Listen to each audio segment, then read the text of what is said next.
Start. ਉਂਝ ਤਾਂ ਮਨੁੱਖੀ ਜ਼ਿੰਦਗੀ ਨੂੰ ਵੱਖ-ਵੱਖ ਖਾਨਿਆਂ ਵਿੱਚ ਵੰਡ ਕੇ ਵੇਖਣਾ ਅਸੰਭਵ ਹੈ, ਪਰ ਫਿਰ ਵੀ ਮੋਟੇ ਤੌਰ 'ਤੇ ਵੇਖਿਆ ਇਸ ਨੂੰ ਦੋ ਮੁੱਖ ਭਾਗਾਂ ਵਿੱਚ ਜਾਣਿਆ ਤੇ ਸਮਝਿਆ ਜਾ ਸਕਦਾ ਹੈ। ਡੰਡੀ ਇੱਕ ਹਿੱਸਾ ਉਹ ਜੋ ਉਤਪਾਦਨ ਜਾਂ ਪੈਦਾਵਾਰ ਨਾਲ ਸੰਬੰਧਿਤ ਹੈ ਅਤੇ ਦੂਜਾ ਉਸ ਦੀਆਂ ਬਾਕੀ ਦੀਆਂ ਸਮਾਜਿਕ, ਕਲਾਤਮਿਕ, ਬੌਧਿਕ ਸਰਗਰਮੀਆਂ ਹਨ। ਡੰਡੀ ਇਸ ਦੂਜੇ ਹਿੱਸੇ ਨੂੰ ਸਮਾਜ ਸ਼ਾਸਤਰੀ ਸੱਭਿਆਚਾਰ ਦਾ ਨਾਂ ਦਿੰਦੇ ਹਨ। ਡੰਡੀ ਇਉਂ ਉਤਪਾਦਨ ਤੇ ਸੱਭਿਆਚਾਰ ਦੀਆਂ ਸਰਗਰਮੀਆਂ ਮਿਲ ਕੇ ਪੂਰਨ ਮਨੁੱਖੀ ਜੀਵਨ ਦੀ ਸਿਰਜਣਾ ਕਰਦੀਆਂ ਹਨ।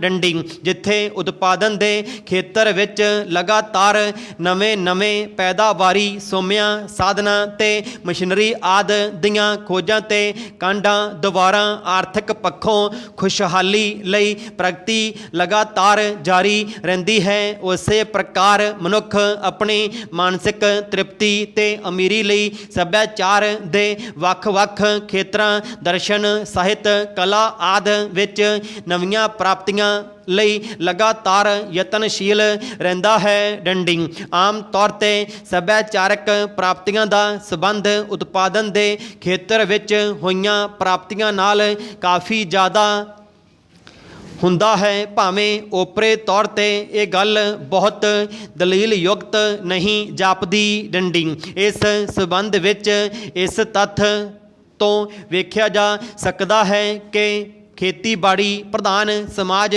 ਦੇ ਸੱਭਿਆਚਾਰ ਨਾਲੋਂ ਉਦਯੋਗਿਕ ਤੌਰ 'ਤੇ ਵਿਕਸਿਤ ਸਮਾਜ ਦਾ ਸੱਭਿਆਚਾਰ ਵੱਖਰੀ ਭਾਂਤ ਤੇ ਵਧੇਰੇ ਵਿਕਸਿਤ ਵੀ ਹੁੰਦਾ ਹੈ। ਡੰਡੀ ਅਸਲ ਵਿੱਚ ਤਾਂ ਆਰਥਿਕ ਪੱਖੋਂ ਪ੍ਰਾਪਤ ਹੋਈ ਖੁਸ਼ਹਾਲੀ ਹੀ ਮਨੁੱਖ ਨੂੰ ਇਸ ਦੇ ਯੋਗ ਬਣਾਉਂਦੀ ਹੈ ਕਿ ਉਹ ਆਪਣੀ ਪ੍ਰਤਿਭਾ ਤੇ ਰਚਨਾਤਮਕ ਰੁਚੀਆਂ ਨੂੰ ਦਰਸ਼ਨ, ਸਾਹਿਤ ਤੇ ਕੋਮਲ ਕਲਾਵਾਂ ਦੇ ਖੇਤਰ ਵਿੱਚ ਲਗਾ ਸਕੇ। ਡੰਡੀ ਮਨੁੱਖ ਆਪਣੇ ਹੀ ਪੱਧਰ ਤੇ ਇੱਕ ਸਿਰਜਣਹਾਰ ਵਜੋਂ ਨਵੀਆਂ ਘਾੜਤਾਂ ਘੜਦਾ ਹੈ। ਡੰਡੀ ਇਸ ਦੀ ਪ੍ਰੇਰਨਾ ਉਸਨੂੰ ਆਪਣੇ ਦੁਆਲੇ ਪੂਰੀ ਕਾਇਨਾਤ ਦੇ ਵਿਸ਼ਾਲ ਤੇ ਭਿੰਨ ਪ੍ਰਕਾਰ ਦੇ ਵਰਤਾਰਿਆਂ ਤੋਂ ਮਿਲਦੀ ਹੈ ਅਤੇ ਉਹ ਇਹਨਾਂ ਵਰਗਾ ਹੀ ਕੁਝ ਆਪ ਰਚਣ ਦਾ ਯਤਨ ਕਰਦਾ ਹੈ। ਡੰਡੀ ਸਾਰਾ ਸੱਭਿਆਚਾਰ ਇੱਕ ਤਰ੍ਹਾਂ ਨਾਲ ਮਨੁੱਖ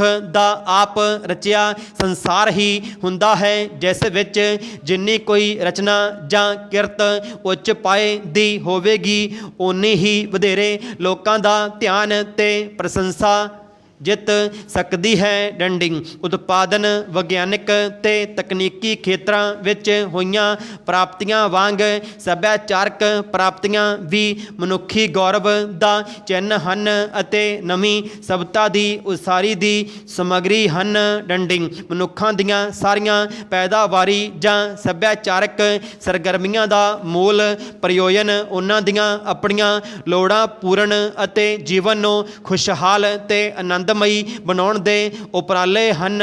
ਡੰਡੀ ਇਹਨਾਂ ਉਪਰਾਲਿਆਂ ਸਦਕਾ ਹੀ ਮਨੁੱਖੀ ਹੋਂਦ ਦੀ ਸਾਰਥਕਤਾ ਹੁੰਦੀ ਹੈ, ਜੋ ਮਨੁੱਖ ਨੂੰ ਆਮ ਜੀਵਾਂ ਤੋਂ ਕਿਤੇ ਉਚੇਰੇ ਪੱਧਰ 'ਤੇ ਵਿਚਰਨ ਦਾ ਅਵਸਰ ਦਿੰਦੇ ਤੇ ਦੇ ਰਹੇ ਹਨ। ਡੰਡੀ ਇਹ ਗੱਲ ਸੱਭਿਆਚਾਰਕ ਜਾਂ ਹੋਰ ਪ੍ਰਾਪਤੀਆਂ ਦੇ ਮਹੱਤਵ ਨੂੰ ਉਘਾੜ ਕੇ ਪੇਸ਼ ਕਰਦੀ ਹੈ ਤੇ ਸਮਝਣ ਵਿੱਚ ਸਹਾਈ ਹੁੰਦੀ ਹੈ। ਡੰਡੀ ਇਸ ਲਈ ਹਰ ਕਾਰਜਸ਼ੀਲ ਮਨੁੱਖ ਦਾ ਇਹ ਫਰਜ਼ ਬਣਦਾ ਹੈ ਕਿ ਉਹ ਸਮਾਜਿਕ ਸਰਗਰਮੀਆਂ ਦੇ ਇਹਨਾਂ ਖੇਤਰਾਂ ਵਿੱਚ ਵੱਧ ਤੋਂ ਵੱਧ ਪ੍ਰਾਪਤੀਆਂ ਕਰਨ ਲਈ ਯਤਨਸ਼ੀਲ ਹੋਵੇ।